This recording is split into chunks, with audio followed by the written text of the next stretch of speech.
Hong Huang, Vice President of the Honourable Group, with my colleague here, all over the room, start from day one, including Barbara, our Honourable Advisor, and Patty as well, Lee May, plus our committee, Victoria is the President. So let me invite our President, Victoria Gwen.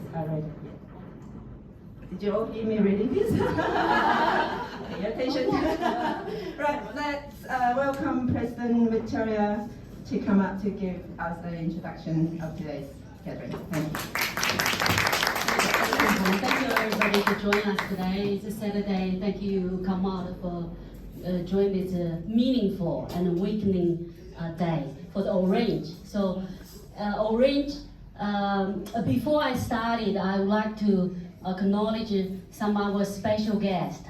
Of course, they already, Barbara mentioned, she is one of our advisors from the day we established in 2017. And then she is also counselor of Ku-ring-gai. We also have Justin, thank you, and Anderson from President of Women Lawyer Association. We also have Elizabeth from President of Australia Asian Women Association. We also have Terry. We also have Lee May, they also our advisor. We also have Lee May's friend Sharon. Thank you for coming. It's Shauna, and then Councillor of Sydney City. Thank you very much coming. And we also have our special guest speaker, Jasmine, lovely name, Jasmine. And a very special thanks for Lindo. Without her, we won't be here, this beautiful room today. Thank you very much to support us. And then of course, I'd like to thank you, Patty, as well, our advisor from day one we established. And this is another founder, Grace. And thank you very much. It's lots of long-standing friends of us. And then I think like most people know who is Pinky Lead. We are a multicultural leadership group. So the reason we choose Orange the word today, and then is I remember a couple years ago we established in Cheswood, and at that time Mayor Gail, when we established, she is one of our founder advisors as well, and then we established is a group of inspired lady. We try to inspire each other to get together and then to support each other. And then Gail addressed a problem is a domestic violence, which is a lot of people facing that in society, but it's on the table because people are ashamed to talk about that. So what we do is, as Pinky Leader, we establish there for taking challenge. So therefore, we decided to take this things today we established to address this issue to the community through organizing all those events. So therefore, today we have very, very special and valuable speaker for us.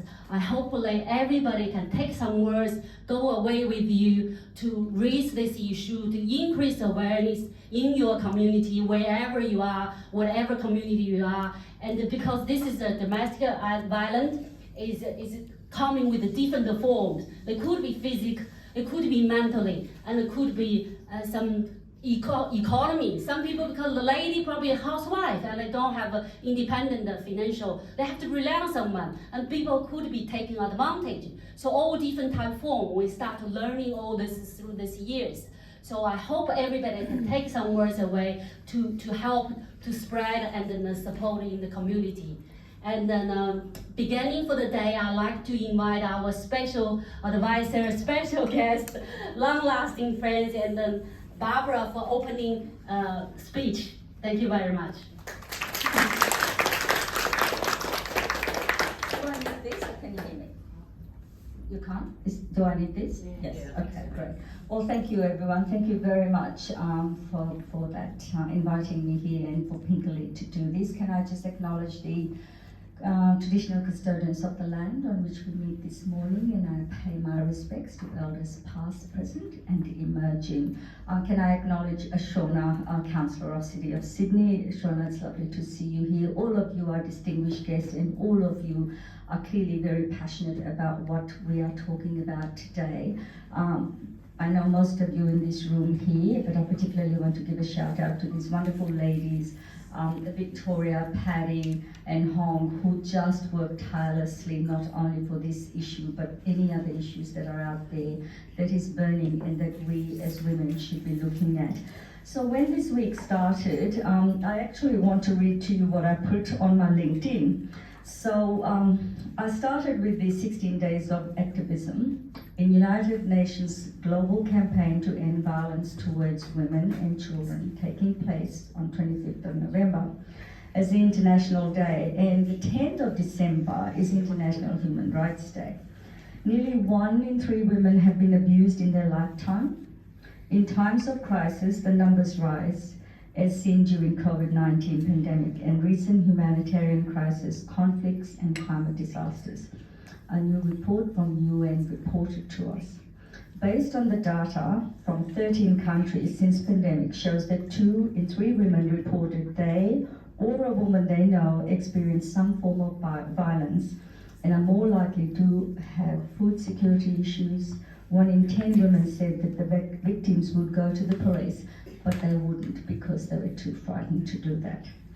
I also sit on the advisory board of the United Nations in New South Wales, so we work quite closely on the SDGs. Domestic violence is a major issue. It's a welfare issue, with Australian statistic revealing 1 in 4 women, 27%, having experienced violence, emotional abuse or economic abuse by a partner since the age of 15. In some countries, violence against women is estimated to cost countries up to 3.7% in GDP. In 2023, a woman is murdered every 5 days at the hand of domestic violence. Can someone tell you how many women have been murdered just this year by a partner? 56. 56. That is absolutely alarming. But what is alarming is, these are not people who are outsiders. These are people we know, people that the victims knew. They are other husbands, boyfriends, or whatever. That is the most alarming thing of it all. And what is it? Trust. We trusted our partners. They trusted their partners. They were with them, and this is what happened to them. My role as a public figure and as a public health advocate, it is to be the voice of women experiencing domestic violence, advocating for policy change and priorities for their safety and well-being. How many of us actually know somebody that has been a victim of domestic violence? So about 2 months ago, I received a phone call from a friend of mine who is a professor and a very high-profile surgeon in one of the private hospitals. And I know about her story and what her husband did to her, but her husband then married an Australian lady, and this is an Indian couple. He is also a very well-known surgeon. So she said, can I get this lady to call you as a counsellor? Because she's married to my ex-husband and there's things that's happening to her. She rang me and she told me exactly the same things that he had been doing to his former wife. It was really sad, but why she rang me was she thought I, as a counsellor on Ku-ring-gai Council, could do something for her. I gave her the listing here, I gave her the pathways that she could go to seek help. And the first thing I got her to do was remove herself from the house that she was living in, which she did, and her children. But what I then found out was the husband was actually also abusing the children, not in a sexual way or whatever, but abusing them, not letting them see the mum, not letting them talk to them, all of those sorts of things were happening. So there's this whole spiral of things. But I'm telling you this story because it doesn't just happen in lower socioeconomic settings. It happens in the best of families, in very rich families, very educated families. So, we just don't know. My mum used to say, almost everyone has a cross to bear. You start peeling the onions and you will find there are layer after layer of issues that people have. We really do need to look at funding models. You know, there are lots of NGOs and you can see Pinker Lead today doing a wonderful job here. But we're not going to do it in this piecemeal way. We are going to have a real movement about this. And we really, it's almost like going back to burning the bras, right? That's sort of an impactful campaign that will kind of hit people. Look at what's happening in the wars. Do you think it's women who are creating all this war? Is it women who are making decisions to go bomb all these countries, or women and children are dying? No, it's not, it's men.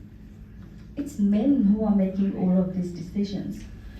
When I was working at ActionAid, I used to be the Deputy CEO of ActionAid. So we worked around refugees, we worked with displaced people. Most of the women were seen, or we saw them, as vulnerable and helpless. We did campaigns to fundraise. In fact, these women were very strong. They were very, very resilient. They could do anything. But they just were not empowered. They just did not have the tools to get out of the situation that they were in. Girls would tell us that they didn't talk about it because they were ashamed.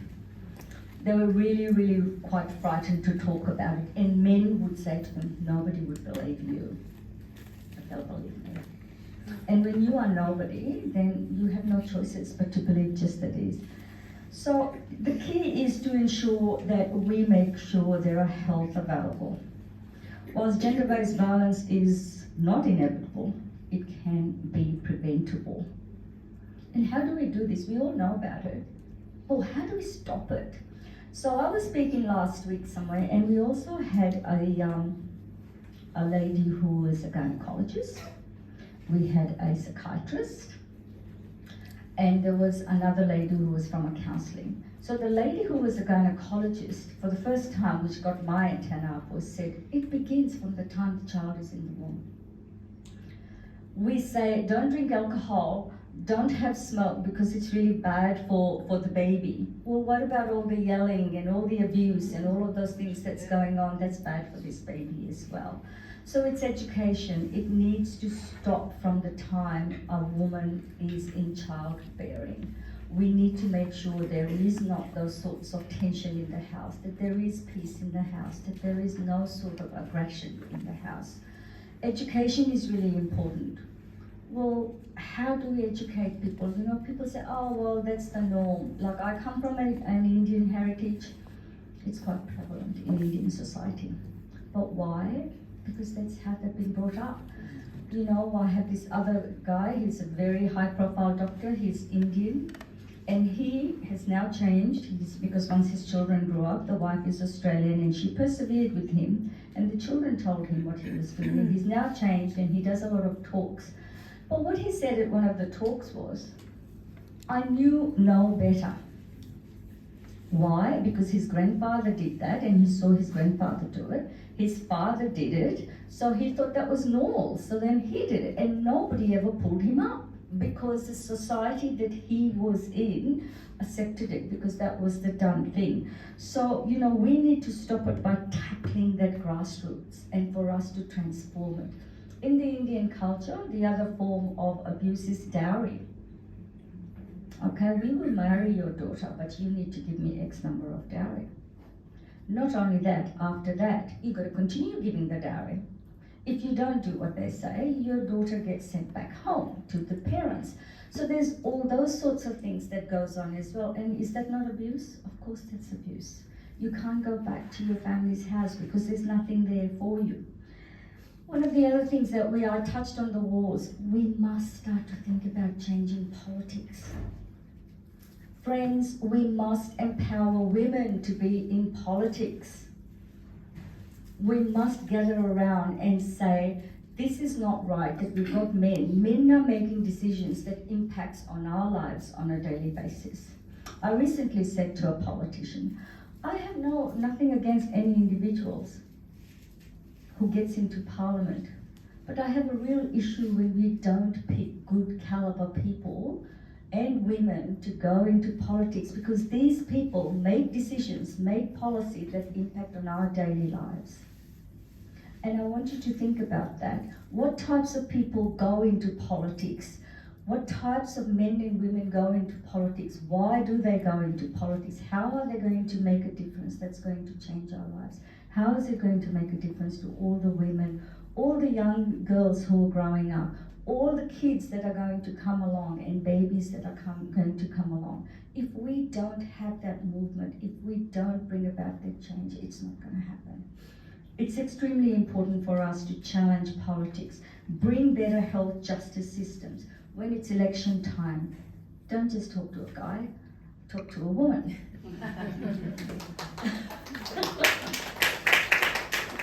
Thank you. When I was running for politics, I actually had no aspirations for politics. I went into local council because I was actually very annoyed with our council because things weren't getting done. So I said to my husband, that's it, I'm going to go for politics. And then when time came close, I had cold feet.